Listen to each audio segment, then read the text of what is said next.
Hello bachcho, let's read this question. The question says, suppose that 5 men out of 100 and 25 women out of 1000 are good orators. An orator is chosen at random. Find the probability that a male person is chosen. Assume that there are equal number of men and women. इस question में हमें बोला है कि 100 में से 5 men और 1000 में से 25 women गुड ऑरेटर्स हैं और हमने एक ऑरेटर चूज किया एट रैंडम। हमें बताना है कि क्या प्रोबेबिलिटी है कि वो ऑरेटर मेल पर्सन हो और यहाँ पे बोला है कि equal number of man and women है। तो for this firstly we see the key concept to solve the question. इस क्वेश्चन को सॉल्व करने के लिए हम कंसेप्ट यूज करेंगे बायस थ्योरम का। अगर हमारे पास इवेंट्स हैं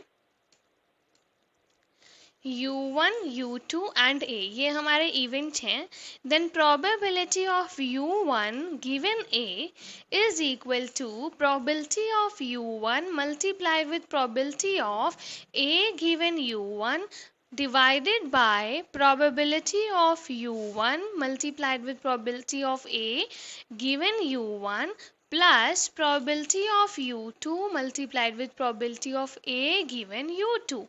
इसको यूज करके क्वेश्चन को सॉल्व करेंगे। Question is of moderate level. Let's start solving the question.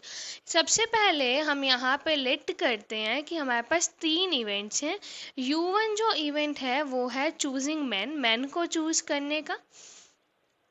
U2 जो इवेंट है वो है हमारे पास चूजिंग विमेन को चूज करने का।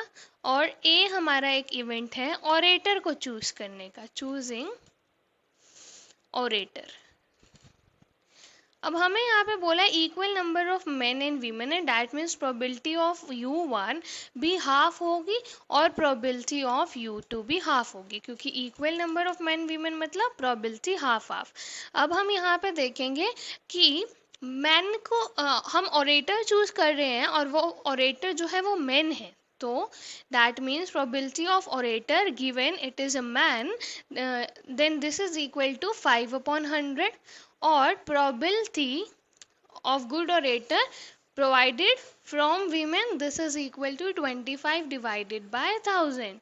तो अब हम इस यहाँ से क्या फाइंड करना है, we have to find probability of choosing N orator. हमने ऑरेटर को चूज किया, डैट मीन हमें गिवन है कि वो ऑरेटर है और हमें बताना है क्या प्रोबेबिलिटी है कि वो मैन हो। So this is equal to probability of U1 multiply probability of A given U1 and divided by probability of U2। Sorry, नीचे पहले U1 U2 दोनों आएंगे तो पहले हम U1 लिखते हैं। Probability of U1 multiply probability of A given U1 plus probability of U2 multiply probability of A given U2।